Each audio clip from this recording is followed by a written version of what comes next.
Good morning students. ये video में greater Noida Uttar Pradesh के स्टूडेंट्स के लिए बता रहा हूं जिस कोर्स में आप स्पेशलाइजेशन करना चाहते हैं उस कोर्स के बारे में हम लोग डिटेल डिस्कशन करने वाले हैं। अबाउट दी टॉप कंपनीज कौन सी हो सकती है, टॉप सैलरीज क्या क्या मिल सकती है, अबाउट दी मोर एजुकेशन, हमारी क्लासेस चलती है मोर एजुकेशन के नाम से, उसके बारे में हम डिस्कस करने वाले हैं। हम डिस्कस करने वाले हैं about the top best colleges जो आपके लिए हो सकती है, जहां आपके प्लेसमेंट्स हो सकते हैं। हम डिस्कस करने वाले हैं मोर एजुकेशन को, हमारी क्लासेस चलती है मोर एजुकेशन के नाम के, उसके बारे में हम डिस्कस करेंगे। हम डिस्कस करेंगे अबाउट दी एवरीथिंग हियर। तो चैनल को सब्सक्राइब कीजिए, वीडियो को लाइक कीजिए, इन्फॉर्मेशन हमारे सर आपको देने वाले। Thank you. ये वीडियो मैं उन स्टूडेंट्स के लिए बना रहा हूं those who are planning for BSc agriculture. 12th के बाद में बड़ा इंटरेस्टिंग कोर्स है और साथ के साथ यहाँ पे प्लेसमेंट्स बहुत अच्छे हो रहे हैं, जॉब अच्छी लग रही है, गवर्नमेंट और प्राइवेट दोनों ऑप्शंस आपको मिल रहे हैं। अगर मैं इंडिया की बात करता हूं 70% इंडिया में एग्रीकल्चर है और एग्रीकल्चरिस्ट कंट्री है, तो यहाँ पे डिमांड हमेशा बनी भी रहेगी और बूम भी चल रहे हैं। अगर अपन इसमें देखें तो अपन एग्रीकल्चर को डिस्कस करेंगे, हॉर्टिकल्चर डिस्कस करेंगे, agri business management, forestry, organic farming, plant protection, agriculture biotechnology, agriculture economist, seed technology, soil science, इनको सबको अपन डिटेल में डिस्कस करने वाले हैं। अभी न्यूज़पेपर में आया है 2027 तक 42% काम आर्टिफिशियल इंटेलिजेंस और मशीन लर्निंग के थ्रू होगा। अगर मैं बात करता हूं दुबई का टेक शो, अगर आपने देखा हो तो वहां पे ऐसे रोबोट बना दिए गए जिन रोबोट के थ्रू पूरे दिन वो खेतों में घूमते हैं और जहां पे लग रहा है कि पानी कम है वहां पानी डाल रहे हैं, क्रॉप को कुछ जरूरत है तो उसके हिसाब से फर्टिलाइजर डाल रहे हैं और पूरे दिन वो घूम रहे हैं उसके अंदर। अगर आप यहां देखें तो अभी जॉब रिपोर्ट भी आया है वर्ल्ड इकोनॉमिक फोरम का, 2025 से 30 तक का जॉब रिपोर्ट आया है। इसमें साफ साफ क्लियर लिखा हुआ है fastest growing job big data, fintech engineer. देखो ध्यान से, आर्टिफिशियल इंटेलिजेंस, मशीन लर्निंग दिखाई देगा, तो एआई और एमएल स्पेशलिस्ट की डिमांड बढ़ेगी। तो अगर आप बीएससी एग्रीकल्चर कर रहे हैं तो साथ में एआई एमएल को इंटीग्रेट करके चलना, टेक्नोलॉजी के साथ चलना है आपको। बहुत सारी जॉब्स है जो जाने वाली है, उसके अंदर आपको दिखाई देगा post office clerk, bank teller, data entry, cashier, ticket checker. अगर मैं कैशियर टिकट चेकर की बात करूं तो कैशियर वो होता है जो पैसा डिपॉजिट करता है। आजकल आप बैंक में मशीन से पैसा डिपॉजिट करा रहे हो, विड्रॉल कर रहे हो, पासबुक आप मशीन से अपडेट कर रहे हो, तो यहाँ पे बहुत सारी जॉब जाने वाली है।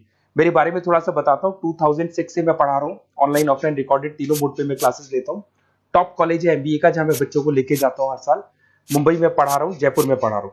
ये जो मेरा नंबर है, आप इस पे कॉल करके बेस्ट कॉलेज के बारे में पूछ सकते हैं, कहाँ से करना चाहिए। अगर मैं कॉलेज में रहता हूँ, क्योंकि आधे टाइम में कॉलेज में रहता हूँ, अपना नेम, नंबर, सिटी, स्टेट और कहाँ से कौन सा कोर्स करना है डाल दें आप। अब आते हैं अपन स्पेशलाइजेशन पे, एक एक करके सारे स्पेशलाइजेशन देखो। सबसे पहला आपको दिखाई देगा बीएससी एग्रीकल्चर, ये कॉमन हो गया। इसमें सब कुछ पढ़ना है आपको, क्रॉप इरिगेशन पढ़ना है, सॉइल साइंस पढ़ना है, एग्री इकोनॉमिक्स पढ़ना है, तो सब कुछ इसके अंदर आपको मिलेगा। इसमें आप एग्रीकल्चर ऑफिसर बन सकते हैं, फार्म मैनेजर बन सकते हैं, रिसर्च असिस्टेंट बन सकते हैं। स्टार्टिंग जॉब ये मान के चलो 3-4 लाख से स्टार्ट होती है और फिर एक्सपीरियंस के हिसाब से वो बढ़ जाता है पैकेज आपका। इसमें आपको नाबार्ड में, महिंद्रा एग्री में जॉब लग सकता है। अगर अपन आते हैं हॉर्टिकल्चर, तो हॉर्टिकल्चर कहीं ना कहीं फ्रूट्स एंड वेजिटेबल से रिलेटेड है। यहाँ पे सारे जितने भी फ्रूट्स एंड वेजिटेबल्स है ऑर्गेनिक, जिसके अंदर अपन कोई पेस्टिसाइड्स या कोई केमिकल्स यूज नहीं करेंगे, वो ऑर्गेनिक फार्मिंग के थ्रू करते हैं इसके अंदर। तो यहाँ पे आपके फ्लावर्स हो गए, फ्रूट्स हो गए, वेजिटेबल्स हो गए, क्वालिटी फ्रूट्स, जिसका अपन मार्केट में जब सेल करते हैं तो बहुत अच्छा अपने को उसका रेवेन्यू मिलता है। तो इसके अंदर आपको हॉर्टिकल्चरिस्ट बन सकते हैं आप, उसके बाद में नर्सरी मैनेजर बन सकते हैं। तो पैकेजेस बहुत अच्छे मिलते हैं। पतंजलि हर्बल ग्रीन के अंदर आपकी जॉब लग सकती है। अगर मैं बात करता हूं एग्री बिजनेस मैनेजमेंट, ये कहीं ना कहीं एग्रीकल्चर और बिजनेस का लिंक करते हैं। आज अगर किसी फार्मर ने कुछ प्रोड्यूस कर लिया, उसको बेचना है, तो कहीं ना कहीं किसी बिचौलियों को या होलसेलर को बेच देते हैं। होलसेलर जाके रिटेलर को बेचता है, रिटेलर कस्टमर को बेचता है।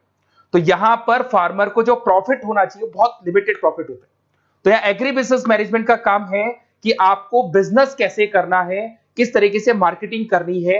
आपने फार्मर ने जो भी प्रोडक्ट बनाए उसकी क्वालिटी बहुत अच्छी है, सब कुछ अच्छा है, तो उसको कैसे मार्केटिंग करना है, लोगों को कैसे बताना है, जिससे कहीं ना कहीं प्रॉफिट मार्जिन क्या होगा, फार्मर्स का बढ़ जाएगा। That is what agri business management.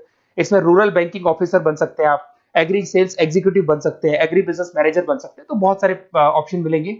Package वही 4-5 लाख से स्टार्ट होता है इसका भी।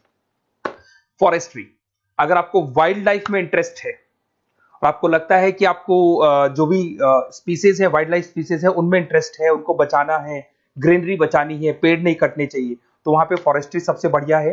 यहाँ पे फॉरेस्ट ऑफिसर बन सकते हैं, वाइल्ड लाइफ इंस्पेक्टर बन सकते हैं। तो ऐसे पैकेजेस अच्छे मिलते हैं इसमें, ये ऑप्शन भी अच्छा है आपके लिए।